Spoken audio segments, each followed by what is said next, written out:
यूट्यूबरों की गिरफ्तारी पर बवाल, सुप्रीम कोर्ट का सख्त सवाल। चुनाव से पहले कैसा हथियार, आखिर कितनों को करोगे गिरफ्तार।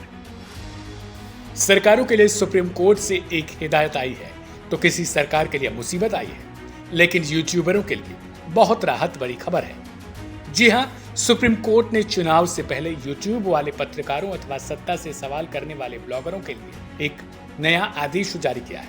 ऐसे में इन पर हो रही कार्रवाई को लेकर सवाल पूछा गया है और कहा गया कि आप चुनाव से पहले आखिर कितने यूट्यूबरों की गिरफ्तारी करोगे।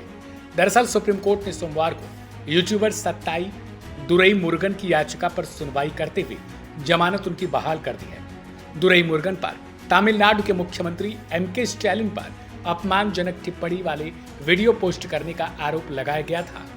बता दें कि इससे पहले हाई कोर्ट द्वारा अंतरिम जमानत उनका रद्द कर दिया गया था, जिसके बाद दुरईमुरुगन ने सुप्रीम कोर्ट में याचिका दायर करते हुए गुहार लगाई थी। बता दें कि सुप्रीम कोर्ट ने हाई कोर्ट के फैसले को रद्द करते हुए कहा कि अगर चुनाव से पहले हम यूट्यूब पर आरोप लगाने वाले सभी लोगों को सलाखों के पीछे डालना शुरू कर देते तो कल्पना करिए कितने लोगों को जेल जाएंगे। इस दौरान सुप्रीम कोर्ट हाई कोर्ट के फैसले से असहमत होते हुए उस पर नाराज भी दिखाई दिया।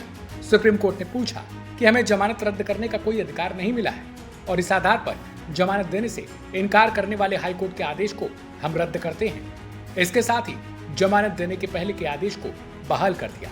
सुप्रीम कोर्ट ने यह भी कहा कि यदि भविष्य की परिस्थितियों में ऐसी कार्रवाई की आवश्यकता होती है तो जमानत रद्द करने का वैकल्पिक उपलब्ध रहता है।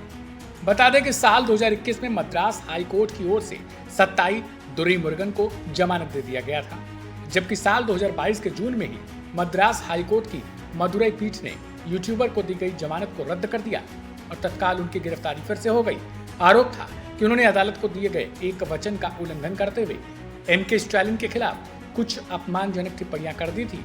इसके बाद सत्ताई ने हाई कोर्ट के आदेश के खिलाफ शीर्ष अदालत का रुख किया था और वहां अपनी याचिका लगाई थी।